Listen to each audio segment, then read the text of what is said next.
Confession റൂമിൽ നിന്നും സിബിൻ തിരിച്ചെത്തിയിരിക്കുകയാണ്. സിബിൻ പറയുന്നത് എനിക്ക് ഈ വീട്ടിൽ നിൽക്കണ്ട എന്ന് തന്നെയാണ്. സിബിൻ പറയുന്നുണ്ട്, ഇനി എന്തൊക്കെ പറഞ്ഞാലും ഞാനിവിടെ തുടരാനായിട്ട് ആഗ്രഹിക്കുന്നില്ല, ഞാനിവിടെ നിൽക്കില്ല. ഇനി ബിഗ് ബോസ് എന്നെ വിട്ടില്ല എന്നുണ്ടെങ്കിൽ ഏതെങ്കിലും മൂലയ്ക്ക് ഞാൻ പോയിരിക്കും എന്നല്ലാതെ ഞാനിവിടെ ഒന്നും ചെയ്യാനായിട്ട് പോകുന്നില്ല. അതുകൊണ്ട് തന്നെ എനിക്ക് തുടരണ്ട എന്ന് അവിടെ കർശനമായിട്ട് പറഞ്ഞിരിക്കുകയാണ് സിബിൻ. എന്താണ് സിബിനെ പറ്റിയതെന്ന് ചോദിച്ചു കഴിഞ്ഞാൽ, ഒരു വീക്കെൻഡ് എപ്പിസോഡ് കണ്ട് ഇത്രയും എന്താണ് സംഭവിച്ചതെന്ന് എനിക്ക് മനസ്സിലാവുന്നില്ല. ഇതൊരു ഗെയിം ഷോയാണ്, ഇതൊരു ഗെയിമാണ്. കഴിഞ്ഞ വീക്കെൻഡ് എപ്പിസോഡിൽ നമ്മൾ കണ്ടതാണ് ജാസ്മിനും ഗബ്രിയും എത്ര തകർന്ന് അവിടെ ഇരിക്കുന്നുണ്ടായിരുന്നു എന്നുള്ളത്. അത് അവരുടെ ഡ്രാമയാണോ അല്ലയോ എന്ന് നമുക്കറിയില്ല. എന്തായാലും രണ്ടുപേരും അങ്ങനെ ഇരുന്നിരുന്നു.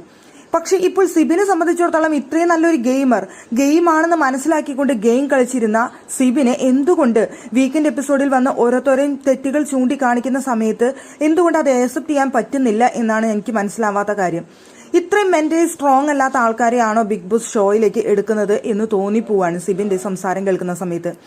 സിബിൻ വന്നതിന് ശേഷമാണ് ഗെയിം അത്രയും സ്ട്രോങ് ആയിട്ട് മുന്നോട്ട് പോകുന്നതും ഇൻട്രസ്റ്റിംഗ് ആയിട്ട് മുന്നോട്ട് പോകുന്നതും. ആ സമയത്ത് സിബിൻ എനിക്ക് പോയേ പറ്റൂ, ഒരു തരത്തിലും എന്നെ ഇനി പിടിച്ചു നിർത്താൻ നോക്കണ്ട എന്നാണ് സിബിൻ പറയുന്നത്.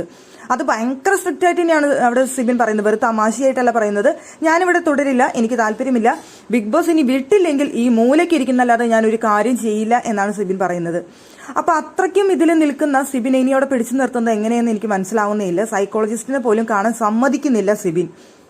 മത്സരാർത്ഥികളെ തെരഞ്ഞെടുക്കുന്ന സമയത്ത് മെന്റലി സ്ട്രോങ് ആണോ, മെന്റലി അവർ ഓക്കെ ആണോ എന്നൊക്കെ നോക്കിയല്ലേ ബിഗ് ബോസ് ആൾക്കാരെ തെരഞ്ഞെടുക്കുന്നത്. പിന്നെ എവിടെയാണ് ബിഗ് ബോസിന്റെ പിഴച്ചതെന്ന് എനിക്ക് മനസ്സിലാവുന്നേയില്ല. എന്തായാലും സിബിനെ പോലെ ഒരു സ്ട്രോങ് മത്സരാർത്ഥി പുറത്തേക്ക് പോവുക എന്നുള്ളത് പ്രേക്ഷകരെ സംബന്ധിച്ചിടത്തോളം വലിയ നഷ്ടം തന്നെയായിരിക്കും.